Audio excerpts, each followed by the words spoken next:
Welcome to Driving Change, where we go for a drive with leading technology executives and dig deep into their beliefs, habits, routines, and influences. Today we take a ride with Marc Kermisch, CIO of Redwing Shoes.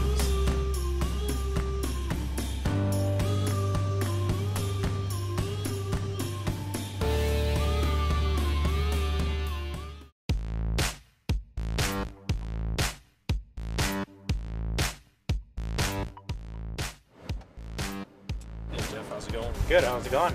Pretty good. Good to see you. Good to see you. You ready to go for a drive? I am ready to go for a drive. Give you a tour of Redwing. That sounds awesome. We met each other, was it mid-90s at techies.com? I believe so. Would have been 96, 97. That sounds about right. That sounds about right. When we were much younger, probably had less gray hair. Come on. One of the reasons why I wanted to take a ride with you today is there's a lot of technology leaders out there, but for you, I always noticed that you were really kind of entrepreneurial. Absolutely. I think in my younger days, I always thought I was an entrepreneur. This way? That way. We'll hit the stop sign, take a right, and then a left. Okay. And I think I realized in my career I don't have the risk profile to go out on my own and start a company.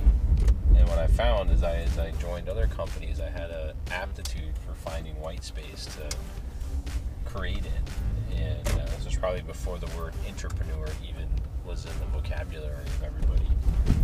And constantly found myself starting up, fixing things, rebuilding things, breaking things down, and being a little bit counterculture at the same time. Which typically in IT, I find a lot of people are managing. They're not really leading. They're kind of managing what they have. Mm-hmm. And there's less on the visibility of like trying to do new things.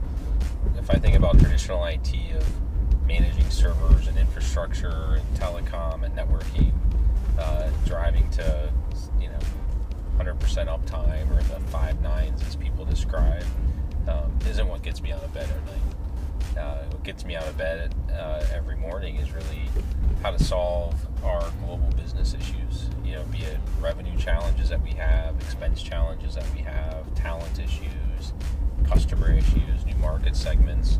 Every single one of those in this day and age requires some sort of technology. Sometimes technology is an enabler, sometimes it's the actual product you're selling. That excites me about technology. Do you think that's changed since 10, 20 years back, the way IT was looked at? Absolutely. I think 10, 20 years ago, IT was looked at as the guys who provided you your computer and your telephone and your printer. And there wasn't focus on productivity within the workplace like there is today. And if I had to kind of pick an area of what really drove technology forward was the need to reduce expense and drive productivity up, and the need to provide better analysis of how your business is doing on the reporting end, which led to the big enterprise resource planning software packages like SAP and PeopleSoft and all of those fun things. But at the end of the day, it was to automate manual tasks. And I think that's what helped drive technology from pure desktop support and telecommunications into true computing. Is there something that you would have believed 20 years ago to be the absolute truth that is different in your opinion right now? I think 20 years ago, I thought technology could solve every problem and I could do it from behind a keyboard. Didn't have to talk to customers, didn't have to engage with my business, and I kind of knew best. I think today I would say technology can't solve everything, and certainly not in isolation. And the best technology is built with your users and not for your users. And that early engagement is imperative. And I think if you look at modernized approaches to software development around agile practices, paired programming, the role of product owner, which is truly a business role, kind of reinforces that concept. technology side and get them closer to the business side, or blend the two together? I think there's a couple things that I do personally. When I get my team together, I talk in terms of our business. And every discussion that we have is how a specific aspect of our technology is enabling or disabling our business, and how we drive revenue or customer engagement or satisfaction. And the second thing I do is I force my team, especially my IT leaders, to get out and know their business. And it's not sitting in the office and in the IT floor. It's actually going out to our stores, spending a day running transactions through our point of sale, sitting down with our dealers, understanding their pain points, going to our customer service team, sitting on calls, taking calls, going and sitting with our product development guys and learning about how they create shoes. Because ultimately, if they don't understand the craft they're supporting, they can't be good technologists themselves. So I'm going to switch gears a little bit. Has there been a point in your career, as you kind of worked your way up through management, that something that you were challenged with took you a little while to figure it out, and kind of had that aha moment and a lesson learned for you today? Which scenario to pick from is the biggest challenge? There's actually, we'll take a left. There's one, it actually has very little to do with technology, but it has to do, I think, with an aspect of technologists that's dramatically lacking, and that's the art of communication. And it was actually back in our days at Techies, and I had taken a role outside of technology. We'll take it right. Okay. Taking a role outside of technology, and was spending a time doing business development with a friend of ours that you and I both know well, which is a guy named Peter Braskett. And it was a very subtle thing for me as we were sitting in my first real sales meeting. We were out, I think it was at Sylvan Learning or something like that in Baltimore, and we're in this big meeting, and I'm 25 years old. I feel like I've got to contribute and kind of show that I'm an important guy. Got engaged in the discussion. I'm feeling pretty good about myself. We leave the meeting. Peter and I are walking through the airport in Baltimore on our way back to Minneapolis, and he pulls me aside. He says, Mark, you're no longer allowed to speak in meetings until you can stop saying the word You stutter into your discussions, and it just lowers your credibility and stops the flow. And you have to learn how to become a good communicator. And from that point forward, I really focused on how I choose my words and how I describe my concepts. And one of the hardest things about technology is nobody understands the core concepts and why it's so complex and why it's so expensive and so hard to get something done. And that art of communication has been an invaluable tool for me to be able to be successful in my career. And I would say, if I had to pick one thing that has allowed me to climb the ladder of corporate technology, it's been my ability to communicate the concepts of IT to our business.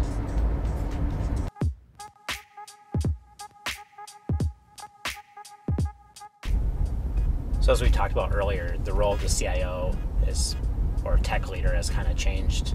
How would you define the role of the CIO from your perspective?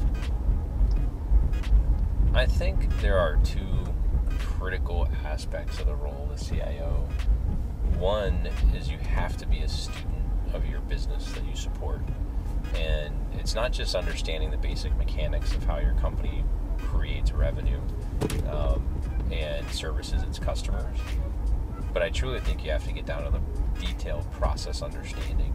And you have to be able to tie those processes to how the systems support them, because your business knows it, and their expectation is that you know it. And for you to be able to hang everything together and drive transformation for your company, you have to have intimate knowledge there. The second thing, and I think this one is actually even harder, is you have to be a technologist. You can't just, be an infrastructure guy. You can't just be an application development guy or a PMO guy or a business analyst person, but you truly have to know all of it and be able to piece it together, because it's changing so rapidly and it's converging so quickly that if you get out of touch or out of step with that, you are going to quickly find yourself supporting a legacy architecture or legacy systems. The last thing I think that every CIO needs, and this isn't just pertinent to CIOs, but probably any key leader, is you have to take care of your team. Yeah. And you have to understand how to motivate, retain, attract, and grow your talent. And it's not just within IT, but it's really the broader sense of the team within your organization. Probably one of the biggest things I do every day is educate Redwing on technology and how to drive technical transformation for our business. And that's exhausting and exciting at the same time, because you're carrying the weight of the business on your shoulders. With technology moving so fast and changing so fast, how do you know you're using the right technologies? How do you know it's time for an upgrade or a change? I think I break technology into kind of three aspects. I think you've got your application layer, you've got your middleware layer that moves data around, and then you've got your actual data. And I think there's been trends within the technology space where there were kind of your three tiers that bring it all together, like an SAP, that allows you to have one large integrated platform across all your pieces. And then I think you've got other aspects that are changing business so fast that are counterintuitive or counterproductive to SAP. And to me, you have to really focus on the data and the ability to have access to that data. And then the rest of it shouldn't matter. If I custom build an application, if I buy an application, if it's a software as a service or some mobile application, if they can access data and I can freely move it across, I think you actually end up in a situation that you can retool your organization's technology portfolio very quickly. I think the challenge is most organizations are saddled with legacy applications that are very tightly coupled, that have point-to-point integrations, and it's very difficult to piece them apart. And so you end up with these very long projects and programs that are very expensive and trying to remediate that legacy because you haven't figured out a way to free the data, so to speak. Yep.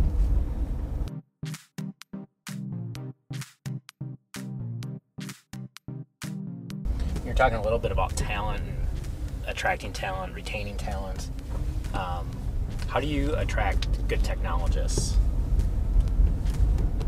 It's going to sound pretty silly and maybe a bit of a simplistic answer, but at the end of the day, it's fun projects, right? Yep. Nobody wants to come in and be the guy who has to maintain the mainframe or port up a bunch of COBOL code. What they all want to do is they want to work on mobile platforms, they want to work in developing APIs, they want to understand continuous integration, they want to drive to a highly virtualized compute system. They want to be able to create massive data lakes of unstructured data that can be analyzed by the business, and that's what they want to do. Yep. I also think that a lot of, I'll call them maybe the modern technologist, or maybe you would call it a younger technologist, they want to be able to self-organize and self-manage. And it's not just the developer that wants that, it's truly the spectrum of individuals that have to come together to produce a piece of technology, be it the project manager, the business, etc. And so being able to point them in a direction and find highly motivated individuals that can organize the team to what they need to get something done, I think is important, versus a manager coming in and kind of tops down saying, this is how you're going to do it, you're going to track 40 hours a week, you're going to fill out these forms, you've got to build these process flows, etc. And you've got these very long, lengthy projects that can get exhausting.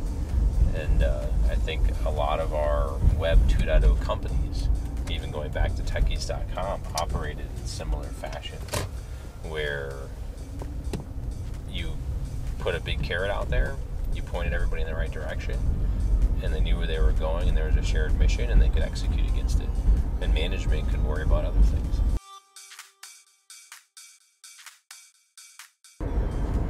So for people that are trying to move forward in their career, they want to get more in management roles or technology leadership roles, thinking of it from that perspective, if you could have given yourself advice 20 years back or in your early 20s, what advice would you give yourself?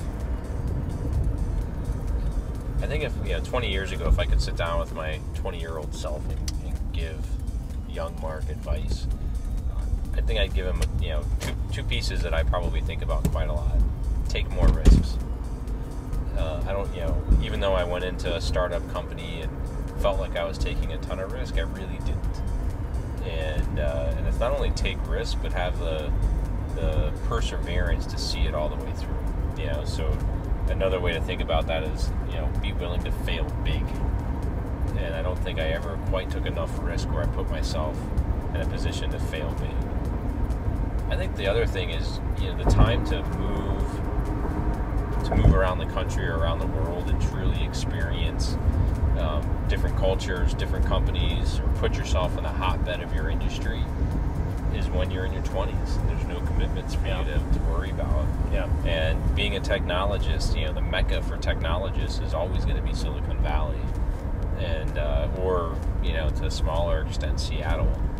I wish I would have actually taken some of the opportunities presented to me to actually go out and experience living at the very bleeding edge of technology. I certainly wasn't the kind of guy that was the PhD engineer, so I was never going to be building the next Google or self-driving car, but I certainly could have been a part of companies that were doing that. Yeah. And that experience, I think, would have been incredible to live through. Yeah, a lot of people get a lot of experience just putting themselves out on the line like that, trying to do things. But yeah, and I look back and you think about Doug Berg, the founder of Techies, and I don't know how many big failures he had, and Techies was his biggest failure. But without him taking those risks, he wouldn't have had the success later in his career where, he built a ton of value, was able to exit out of that value, and set him and generations of his family up for quite some time. Yeah.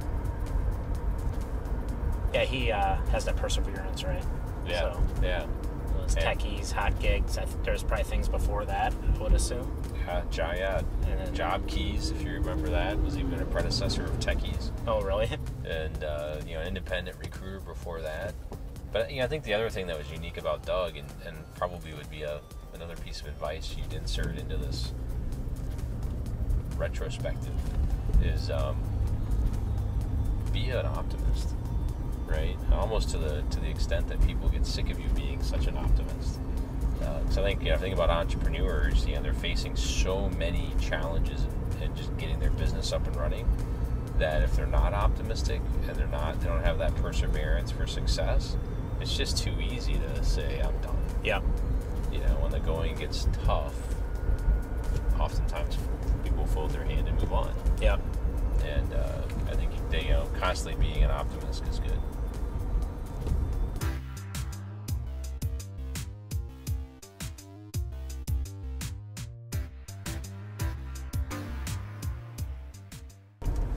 Where do you get your inspiration? Sure. So, I'd say my inspiration ultimately comes from two places. One is incessant curiosity about life, and the second is a hyper-competitiveness that I've got. And that second one, I think, feeds the first one in many ways, and it really comes through my outside work activity, which is cycling. As I'm an incessantly curious person who wants to get more and more competitive as I age in the sport of cycling. And it's also where I get a lot of my inspiration, because it's my one place that I can't look at my email, I can't answer my phone, and it's uninterrupted me time. Yeah. How long have you been cycling competitively? 20 years. Oh, wow. The irony is I got more competitive as I got older, so the last 10 years I've been hyper-competitive. Spending 15 to 20 hours a week on the bike, racing 30 to 40 times a year. Only in this last year have I been forced to slow down just due to too many competing priorities. Yeah. So when you're on the bike and you're riding, is that a time that you are thinking of nothing, thinking of work? Yes. Cycling's a pretty quiet sport, right? I mean, you're with yourself. It is a quiet sport, and I think I go through both. There are times where I'm just pushing hard, and it's the one time that I literally don't have the energy to think. We'll go straight. Okay. And it's when you're done, because you had that mental break, you're recharged and you and then go tackle a problem. There's other times when maybe I'm not training as hard, I'm just going out to get some miles in the legs, and I find myself using that time to rationalize all the information that's flowing through my head on any given day, and start to apply that to problems that might be nagging at me. Any books that you've been heavily influenced by, or authors? Yes. I would say for many years I didn't read a lot of business books, but I started reading them again, and one of the ones that I've been most influenced by is an author by the name of Gene Kim, and he wrote a book called The Phoenix Project. How do you spell his name? Gene. Okay. And his last name is Kim, Kim. And The Phoenix Project, if you're in IT and you've never read a business book, it's the one book I would recommend an IT professional to read. And when you pick it up, you literally feel like you're reading your life, especially if you're in corporate IT. You pick, first paragraph is CIO got fired and nothing works, right? Which like any CIO can go, yes, I think about getting fired every day, and yes, it always feels like everything's broken. But it's a journey, and it's a journey of exploration, and it's anchored around lean manufacturing principles. And the concept is, how do you apply lean manufacturing to IT and really think about the business of IT? And I think many CIOs and many companies don't really think about the fact that IT is a business in and of itself. Yep. And the Phoenix Project really opened my eyes to that. And for the last 2 years, I'd say I've given that book out to almost every manager that's worked for me. And I've really tried to embrace the concepts that it lays out, which is all around tightly coupled teams that collaborate and break down barriers between infrastructure and application and testing and operations, and the concept of breaking your applications and projects up into small manageable chunks and doing continuous frequent delivery to your business, and ultimately driving value while removing work in progress and managing unplanned work in your IT manufacturing line. I've never heard of that book before. It's a great book. So how do you balance life, work, and personal? So I think when I was younger, I would say that I tried really hard to have a work-life balance. And I think as I've gotten older, I realized that there's really no such thing, and it's really just life. And what I've done is I've integrated everything. And so I don't worry about if I have to leave work early to go to my kids' school activity, or if I have to work late because I'm trying to crank out a presentation or work with a project team. And I no longer think about our work week as a 5-day work week. I say I've got 7 days to get something done. And if I have to work on a Saturday, I work on a Saturday, but that might mean I take off on a Wednesday. So you're really just blending. I do blend And not it. stressing yourself out about when you're working and when you're not working. I don't. And what I try to talk to my team about is I'm most concerned about your outcomes, not your attendance. Yep. Do you have any morning rituals that you do? I do. I'm usually up at 5 a.m. every day, 7 days a week. And I take that, usually the first couple hours are really think time for me. I've got a 70-mile commute one way to my office. And usually get up, get showered, get my cup of coffee, scan my email and address anything that is important to address. And then I take time and I do a scan of the Wall Street Journal. I just understand what's going on in the world, especially the tech headlines. And then I've got an RSS news feed that I use to aggregate information for me, and I usually do a scan through that and pick any tidbits that I may want to save and read for later. And then I hop in my car and because I'm on the road usually at 6 in the morning on the weekdays, that initial time is usually spent think time or listening to an audiobook or something like that. And then I'm off and running for the day.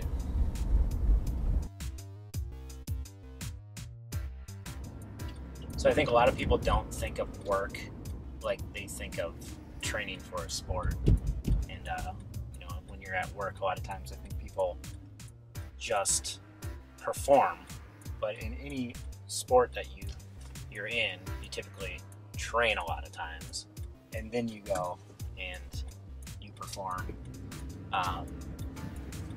What's your perception on that? How do you look at training within the job and performance in the job?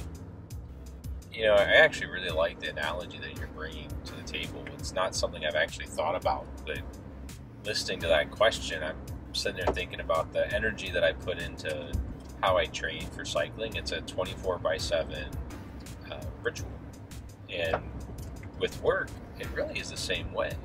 You know, all of the articles I read, the time I spend networking and talking with my peer group, the time I invest in learning my business and spending time with my business partners, in some respect, is all training for me to take back to my team so we can execute on our big game day, which is delivering a project.